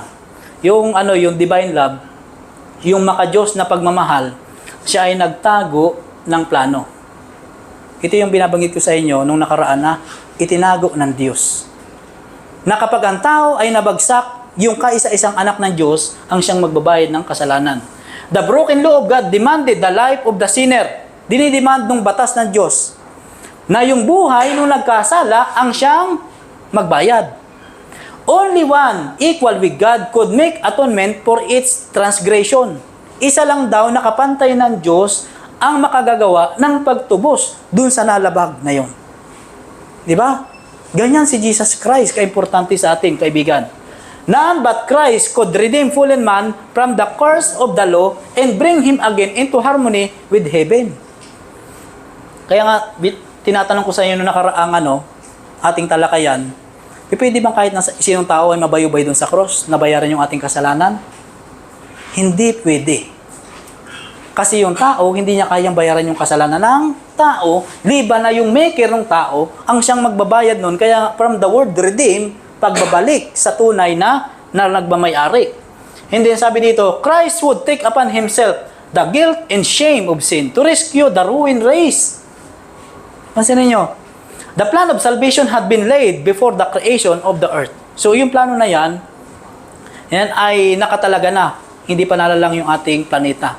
Sabi dito sa 21 ng Genesis, at ginawa ng Panginoong Diyos si Adan at ang kanyang asawa na mga kasuutang balat at sila'y dinamitan. So sabi ko sa inyo kanina, nung ang tao ay nagkasala, na dahilan na sila'y nahubad, nag-iisip sila na ngayon ng pangcover doon sa kanilang kasalanan, pero yun ay hinubad ng Diyos. Paano? Sabi nga dito, this wonderful plan of redemption. Pansinin nyo, dinamitan sila ng balat ng tupa. At yung tupa, hindi pwedeng tanggalin yung balat ng tupa unless mamatay yung tupa. Diba? So, nung sila ay nagkasala doon sa halamanan ng Eden, na sila dapat literally ang mamamatay, ay yung paboritong tupa ni Adan ang siyang namatay. Kaya nga ang kabayaran sa kasalanan, ang magbabayad, yung inosenteng kahalili. May kinalaman ba yung tupa sa kanilang kasalanan? Di ba't wala? Di ba? Kaya nga, yun yung sabi sa John 1:29, na si Jesus Christ, ang kordero ng Diyos, na nag-aalis ng kasalanan ng sanlibutan. So, dito pa, sa kasunod. Ano pang ibig sabihin ng kordero ng Diyos? O, sige, papaliwanag ko sa inyo yan. Ang kordero ng Diyos referring kay Jesus Christ. So, ipapaliwanag ko sa inyo malinaw yan dito sa mga susunod na slide, no? Kordero yan yun eh. So, ganito. Tupa. So, ganito. Kordero yan. Ito ay sa pamagitan ng pagdanak ng dugo. So, sabi dun sa Genesis, kapag sila yung nagkasala, mamamatay sila. Ang kabayaran ng kasalanan, kamatayan. So, ibig sabihin, para ma-absuelto sila, mayroong magbabayad. Ngayon, ang magbabayad, yung inosenteng kahalili, yung tupa. Di ba? Na ito ay shadow o anino sa pagbabayad ni Jesus Christ sa ating kasalanan. Kaya nga si Jesus Christ sinasabing, kordero ng Diyos. Hindi niya yan apelyido. Kundi, yan ay nagre-represent dun sa tupang namatay dun sa halamanan ng Eden. Na inosente, pero siya yung nagbayad dun sa kasalanan ng tao. So sabi dito sa John 1:29, the next day, John said Jesus coming unto him, and said, Behold, the Lamb of God, which taketh away the sin of the world. Nung si John the Baptist ay nagbabautismo dun sa river ng Jordan, nakikita niya si Jesus Christ papalapit. Anong ang ina-address ni John the Baptist kay Jesus Christ? Tingnan ninyo, ang kordero ng Diyos na nag-aalis ng kasalanan ng sanlibutan. Nakikilala siya ni John the Baptist. Di ba? So, Pansinin nyo dito, nakikita nyo dito, di ba, habang tayo nagkakasala, lalo tayong papalayo sa Diyos, at ang gumawa ng rescue operation sa atin ay no other than Jesus Christ. Di ba? No other than Jesus Christ. Sabi dito sa Roma 6:23, sapagkat ang kabayaran ng kasalanan ay kamatayan, datapwat ang kaloob na walang bayad ng Diyos ay buhay na walang hanggan kay Kristo Jesus na Panginoon natin. Gusto kong ipakilala sa inyo yung tagapagligtas natin na si Jesus Christ. Nung ako hindi pa nagbabasa ng Biblia, napakababaw ng pagkakakilala ko kay Jesus Christ. Napakababaw. Basta lang siya napako doon, wala akong alam anong dahilan. Di ba? Anong dahilan bakit siya napako doon sa cross? Sino ba siya? Di ba? Nung binasa ko yung Biblia, dito ako nagkakaroon ng matinding pagnanais na makilala siya at ipakilala ko sa inyo. Di ba?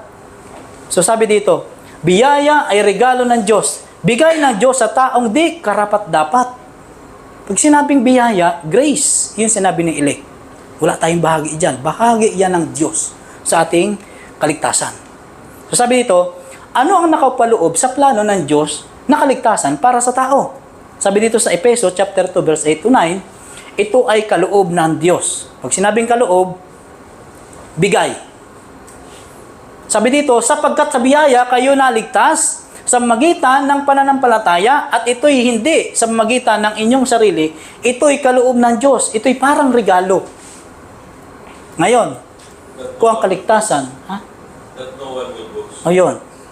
Ngayon, kung ang kaligtasan ay parang regalo, magkakaroon ba ng kabuluhan yung regalo pag hindi nyo yan i-open? Kailangan nating i-open yan. Kung anong nasa loob niyan. Kasi may requirement pa yan sa loob niyan. Sabi dito, hindi sa pamamagitan ng mga gawa upang ang sinuman ay huwag magmalaki. Kaya nga sinasabi ko sa inyo, hindi pwedeng, sabihin mo, hindi ko na lang tatanggapin si Jesus Christ. Gagawa na lang ako ng mabuti. At least hindi ako nakakalamang sa aking kapwa, hindi ako nangaapi, ay okay na yon. Pwede ba yon? Ay bakit pa si Jesus Christ nga namatay dun sa cross? Diba? At sino ang tagapagligtas natin kapag ganon? Ay di sa ating sarili. Sabi dito, ang kaligtasan ay biyaya, ito ay sa pamagitan ng kamatayan ng inosenteng kahalili. So dito, pansinin nyo, saan ba pinapatay yung tupa? Saan ba pinapatay yung tupa? By the way, hello Chief, I am preaching to my fellow Filipino about God. About what? About God. About the plan of redemption. Bible study, Chief. Bible study, Chief. Sabi nito, sabi dito, ito yung sabi dun sa John 1:29, narito ang kordero ng Diyos na nag-aalis ng kasalanan ng sanlibutan. Di ba? Yung pagdating ni Jesus Christ, long ago, nandun na sa Genesis na katala. Sabi doon, yung binhi ng babae ang siyang dudurog dun sa ulo ng serpent. And then yung binhi ng serpent ang siyang dudurog sa sakong ng babae. Ito'y represent kay Jesus Christ. Na sa binhi ng babae, lalabas ang sangtatalo kay Lucifer. Diba? Yun ay messianic prophecy. Yun ang pinaka number 1 na messianic sa Biblia, yung Genesis na yun. Patungkol sa pagdating ni Jesus Christ, nung nabayaran niya yung ating kasalanan, kailan yun? Nung 31 AD. Anong taon na tayo ngayon? 2023. Oh, diba? 2024 pala. Sorry. 2024 pala. So, yun. So, 31 AD. AD tayo ngayon. AD tayo ngayon. Wala tayo sa BC. So, ganito. Ang BC pala, papaliwanag ko sa inyo, ang BC, siya ay subtract. Kunyari, tayo nasa BC dates. Ngayon ay 2024, next year, 2023. Sa AD, iba naman, adding naman. 2024, 2025. Oh, yun. So, ganun yan. Ito ay sa pamamagitan ng pagdanak ng dugo. So, sabi dito sa Hebreo 9:22. Sabi niya, without shedding of blood, there is no remission for sin. Kung walang pagdanak ng dugo, walang kapatawaran ng kasalanan. Sabi dito, sa katunayan, sa ilalim ng kautusan, halos lahat ng mga bagay ay nililinis ng dugo. At kung walang pagdanak ng dugo, ay walang kapatawaran ng mga kasalanan. So, tinatanong ko sa inyo kanina, saan namamatay yung tupa? Ha? Saan ba namamatay yung tupa? Nung ang tao ay nagkasala doon sa moral law, ang Panginoon nag-establish ng ceremonial law doon sa Exodus chapter 25. Nagpagawa ng Panginoon ng santuario. Na doon sa santuario, dito ilalagay yung 10 Commandments. Na dito sa santuario, dito ginagawa yung pag-aalay ng mga tupa doon sa mga kasalanan. Ito ay itatapik ko sa inyo ng mas malilinaw doon sa santuario sa mga susunod na topic para makikita nyo. Itong tupa na ito, namamatayan doon sa courtyard. Parang ganito yon. Ang santuario, imagine niyo itong square na ito ay tabernacle. Tapos sa labas nito, mayroong bakod. Itong kwarto na ito, nahati ito sa dalawa. Sa holy place at most holy place. Yung courtyard na binabanggit ko sa inyo, yun ay sa labas, dun sa loob ng bakod nito. Dito yung pinapatay. And then, dito sa loob nito, mayroong holy place at most holy place. Yung binabanggit ko sa inyo na justification, yung kaligtasan, 3, ay doon yung sa courtyard. Yun yung pagtanggap kay Jesus Christ bilang tupa natin. Alam ko ito ay hindi madaling intindihin. Kailangan mayroon kayong picture. Record. Yeah? Can I say something? Yeah. Not to the camera. After you finish, Yes. can I give you one documentary to see? Yes, of course. We are open. Zeitgeist. What? Zeitgeist. You know this? I don't know. I'm not. Yes. I'm not familiar with that. About this Zeitgeist explain how the money are created. Actual how yes, are created. And all the lies regarding the religion Yes. and all that stuff. But this one is not involved in the religion. We are only studying the Bible, not the religion. That's why we are summoned here. Have better books than this one. Okay. Sabi dito, tingnan natin. A view of the future. Sabi dito, to Adam were revealed future important events. Pansin niyo dito. Kay Adan, ipinapakita yung mga mahalagang pangyayari na mangyayari in the future. From his expulsion from Eden to the flood. Yung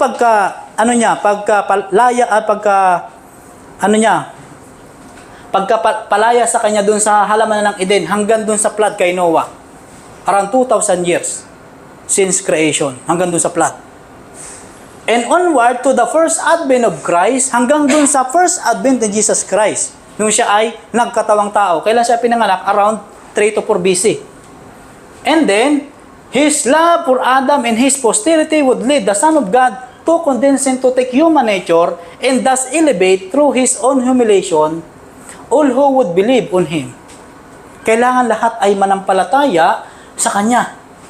Ito yung gospel na kailangang i-preach sa buong sanlibutan. Tanggapin nyo si Jesus Christ bilang tagapagligtas. Kasi walang ibang tagapagligtas liban sa Kanya. Such a sacrifice was of sufficient value to save the whole world. Hindi lang pala yung tao, kundi yung buong sanlibutan. Alam niyo ba nung nagkasala ang tao, nadamay pati hayop? Pati yung mga punong kahoy? Dati ang punong kahoy, hindi nalalantayan, hindi nalalaglag yung mga dahon yan. Nung sila ay napalayas doon sa halaman ng Eden, nakita ni Adan na nalalaglag na yung dahon ng punong kahoy. Na yung ang hayop dati ay lahat ay herbivores. Ay ngayon, mayroon ng carnivores. Nagpapatayan. Kung sino yung malaki, siya yung liyamado.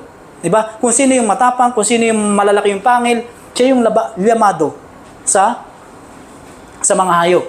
Kaya nga, sabi dito, the whole world. Yung niredeem ni Jesus Christ ay buong sanlibutan. But only a few would avail themselves of salvation brought to them through such a wonderful sacrifice. Kaya lang, yung makakaabil noon, kukunti lang. Kasi ang daming tao ayaw makinig. Ang daming tao, maraming doubt sa kanyang maker, sa Diyos. Pero kapag ang tao ay nandun sa isang sitwasyon na mahirap, lulubog ang barko, may sunog, sinong tinatawagan? Ay Diyos. Pero pag masaya, walang Diyos. Di ba? Sabi dito, the many would not comply with the condition required of them that they might be partakers of His great salvation. Walang gustong mag-comply. Kung dito sa ating profesyon, willing kang mag-comply. Kahit na kaliit-liitan niya na requirement, hindi ka pwedeng pumunta dito nang hindi mo kukumply yun. Di ba ga? Kahit na sabi natin ay parang hindi mahalagang training para sa atin, hindi ka makakasakay. Yung pa kayang pagpunta sa langit, yung sa kaligtasan, ayaw nating magkukumply. Sabi na dito, they would prefer sin and transgression of the law of God rather than repentance and obedience. Mas gusto nila yung kasalanan, yung paglabag, kumpara sa pagsunod at pagsisisi. Relying by faith upon the merits of the sacrifice offered. Ito yung kailangan nating gagawin. Mag-rely tayo ng ating pananampalataya dun sa sakripisyong in-offered. Yung sakripisyo ni Jesus Christ. Thus, this sacrifice was of such infinite value as to make a man who would avail himself of it more precious than fine gold, even a man than the golden wage of offer. Alam mo ito nung inaano ko, binabasa ko ito. Gaano kalaki yung ano natin? Yung sacrifice. Gaano kalaki yung mapapasa atin? Mas higit pa daw na nagkaroon ka ng wage of offer. Yung offer na yan, ito'y lugar ng minahan ng ginto sa panahon ni Solomon. Ngayon yan ay nasa Saudi Arabia. Kaya nga sa Saudi Arabia, napakaraming ginto.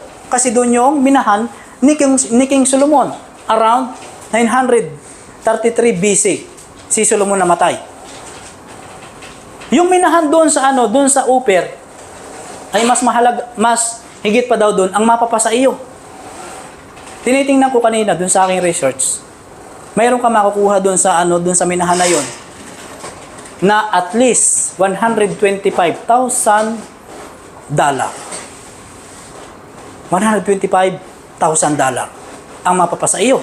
Yung binabanggit niya na offer. Ay sa Philippine money, around 600 billion. Diba? Kahit magtrabaho ka buong buhay mo, hindi mo kayang basta-basta makuha yung ganong kalaking halaga. Pero dito, ay mas mahalaga pa daw doon. Bakit? Yung buhay ni Jesus Christ, mas mahalaga sa buong universe. Nakikita nyo ba? Yung buhay ni Jesus Christ na ibinigay niya doon sa pulling race para lang tayo makabalik sa ating original na kalagayan, mas mahalaga pa sa mga words na kanyang nilikha. He gave His Son, sapagkat gayon na lamang ang pagsinta ng Diyos sa sanlibutan, na ibinigay niya ang kanyang bugtong na anak upang ang sinumang sa kanya ay sumampalataya ay huwag mapahamak, kundi magkaroon ng buhay na walang hanggan. Ito yung gusto kong sabihin sa inyo. Mayroong kapahamakan na siguradong mangyayari dun sa hindi sasampalataya. Mayroong kapahamakan. Kung ito ay ginagawa nating hindi seryoso, magseryoso tayo. Diba? Buhay natin ang nakataya dito. Sabi dito, He sent a Savior. Pinadala niya yung tagapagligtas. Sabi dito sa Hebreo chapter 1 verse 6. At muli, nang dinala niya ang panganay sa sangkalupaan ay sinabi, at sambahin siya ng lahat ng mga anghel ng Diyos. Ito pinaliwanag ko sana sa inyo. Yung panganay, ibig sabihin niya ay otoridad sa lahat ng creation. Diba? Sino yung panganay dyan? Si Jesus Christ. Diba? Bago siya bumaba, sinamba siya ng mga anghel sa langit. Bago siya nagkakataong tao. Sapagkat ipinanganak sa inyo ngayon sa bayan ni David, ang isang tagapagligtas na siyang Kristo ang Panginoon. Ito yung dahilan kung bakit binabanggit sa Bible na Panginoon kasi nagkatawang tao siya. Pero before that, Diyos siya. Yung pag-aaral ng iba, hanggang dito lang sila sa pagkakataong tao ni Jesus Christ. Sabi nila, ay hindi Diyos si Jesus Christ, Panginoon. Isa lamang ang Diyos, ang Ama, at isang din ang Panginoon, si Kristo. Diba? Ito yung ibig sabihin doon, yung Panginoon doon sa kanyang pagkakatawang tao. Pero hindi ibig sabihin ay doon lang siya nagsimula. Sabi dito, sa kasunod, at siya ay manganganak ng isang lalaki at ang pangalang itatawag mo sa kanya ay Jesus, sapagkat ililigtas niya ang kaniyang bayan sa kanilang mga kasalanan. Sino kayo nagsasabi dyan? Sinasabihan dito ay si Mary. Sino ang nagsasabi dito? Na ang ipapangalan kay Jesus ay Jesus. Very good. Anghel ang nagpapangalan kay Jesus Christ, hindi si Mary. Kasi ang Jesus, mayroon niyang kahulugan. Sapagkat ibinigay ko sa inyo, una sa lahat, ang akin namang tinanggap. Ito yung sabi ni Apostol Pablo sa 1 Corinthians chapter 15 verse 3. Sabi dito, na si Kristo ay namatay dahil sa ating mga kasalanan ayon sa mga kasulatan. So anong ginagawa ni Apostol Pablo? Tinanggap muna niya si Jesus Christ at ito naman yung pinapakilala niya dun sa kanyang mga listener. Ano bang ibig sabihin ng Korinto? Ito ay lugar ng Korinto sa kanilang kapanahunan na sinusulatan ni Apostol Pablo dyan yung mga believers ni Jesus Christ. Diba? Ano ibig sabihin na yan? Bore our sin, wounded of our transgression. Ngunit siya ay nasugatan dahil sa ating mga pagsalangsang. Siya ay nabugbog dahil sa ating mga kasamaan. Ang parusa ng tungkol sa ating kapayapaan ay nasa kaniya at sa pamamagitan ng kaniyang mga latay ay nagsigaling tayo. Pansin ninyo, tayo dapat yung mamamatay. Ito pa yung gusto kong sabihin sa inyo. Kung ang kamatayan ni Jesus Christ ay ganun ka-horrible, ka-cruel, pag hindi mo siya tinanggap at ikaw ay hindi ka maliligtas. Alam niyo ba yung kamatayan natin kung gaano ka-horrible? Di ba? Matindi yung ating kamatayan. Kung yung pagtubo sa atin ni Jesus Christ ganyan kahirap, gusto mo ba ikaw maghirap ng ganyan? Gusto ka nang iligtas ni Jesus Christ eh. Ang kailangan lang natin, tanggapin siya. Sabi pa dito, tayong lahat na gaya ng mga tupa ay naligaw, tayo ay tumungo bawat isa sa kaniyang sariling daan at ipinasan sa kaniya ng Panginoong ang kasamaan nating lahat. So pansinin nyo, binanggit ko sa inyo yung tupa, wala siyang kakayahang bumalik. Liban na hahanapin siya ng shepherd. Ibig sabihin, yung tupa na yung tao, wala tayong kakayahang bumalik sa Diyos. Ibig sabihin, yung ating kasalanan padami ng padami. Tandaan nyo nang tayo ay niredeem ni Jesus Christ. Ano yung ating kalagayan? Di ba't makasalanan? Di ba? Willing ba kayo na ibigay nyo yung buhay para sa iyong kaaway? Di ba? Pero ay dinaanan ni Jesus Christ. Iniisip-isip ko nga ito eh. Yung ikaw ay mag-ano ka ng buhay mo para dun sa iyong kapatid, ibubuwis mo yung buhay mo para dun sa iyong anak, sa iyong nanay. Dahil na nakikita mo na babarilin o papatayin, willing ka mag-sacrifice ng buhay mo. Diba? Kasi malapit sa iyo yung papatayin. Pero dito sa ginawa ni Jesus Christ, ang tinubos niya, gusto siyang ipapatay. Ang tinubos niya, kinukurunahan siya ng tinik. Ang tinubos niya, dinuduroan siya sa muka. Samantalang siya ay Prince of the Universe. Kaisa-isang anak ng God the Father. Hinahagupit na may mga patalim. Gaano yan? Gaano kalaki yung sakripisyo ni Jesus Christ? Sabi dito, kaya kung paanong sa pamagitan ng isang pagsuway ay dumating ang hatol sa lahat ng mga tao sa ipagdurusa. Gayon din naman sa pamagitan ng isang gawa ng katuwiran, ito yung katuwiran na ginawa ni Jesus Christ. 100% siyang sumunod sa kautusan. Siya hindi nagkasala kahit isa.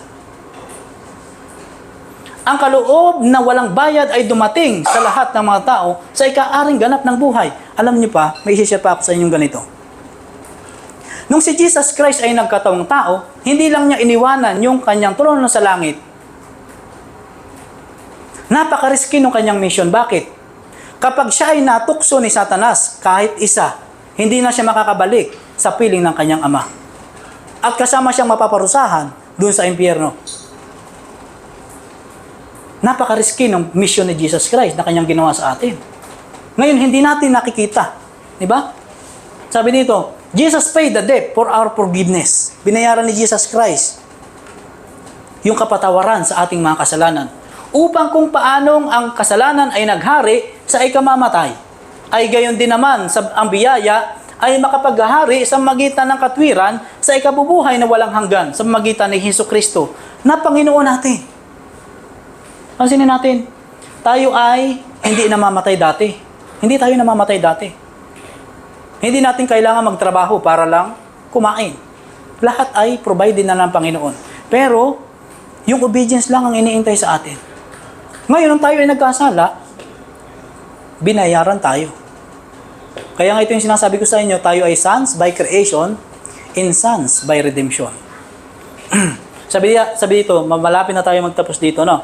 Sabi dito, kaya sa Biblia, ang kaligtasan ay sa pamamagitan lamang ni Kristo. Kaya ako yung nag-iisip dito, paano yung mga ibang denomination ayaw tanggapin si Jesus Christ? Mayroon akong sabi dito, mayroon ako nakasama dati na Grego, ano?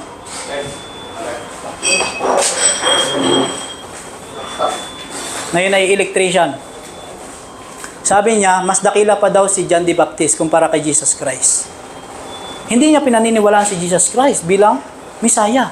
Hindi niya kiniklaim si Jesus Christ na tagapagligtas.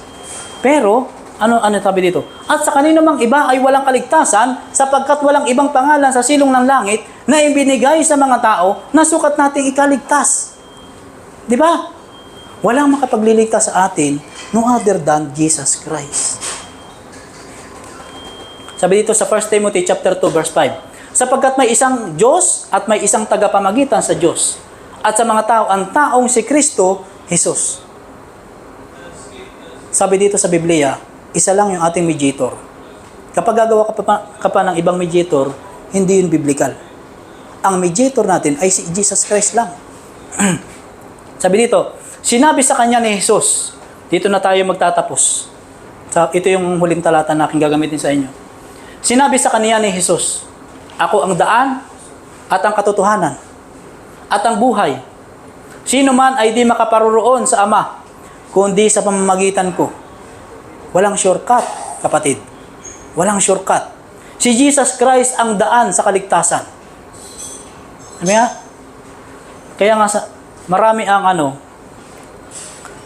nadadala sa iglesia, nadadala sa simbahan, pero hindi nadadala kay Kristo. Gusto ko kayong dalhin kay Kristo.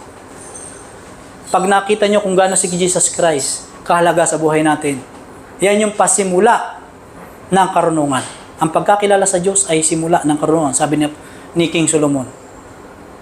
Kapag hindi natin nakikilala ang Diyos, hindi tayo wise sa buhay na ito.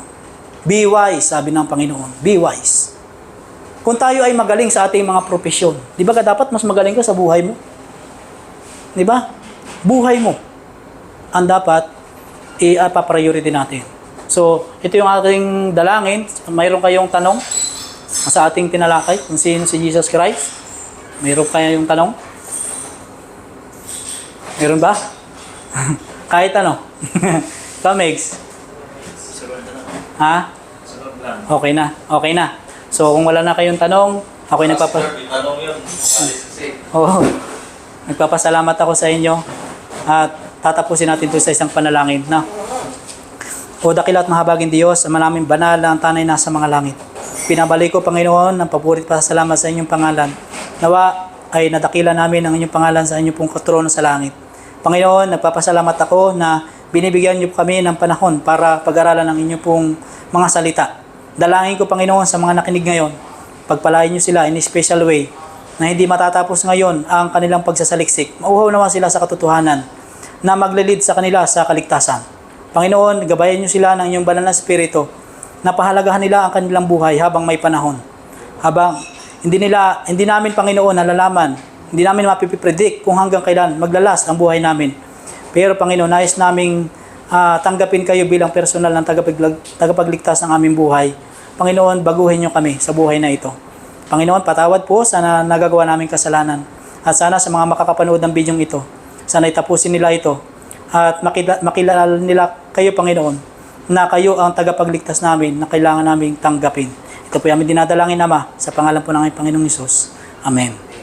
Papasalamat ako sa pagpunta niyo. Sana mayroon kayo nakuha kahit kunti, no?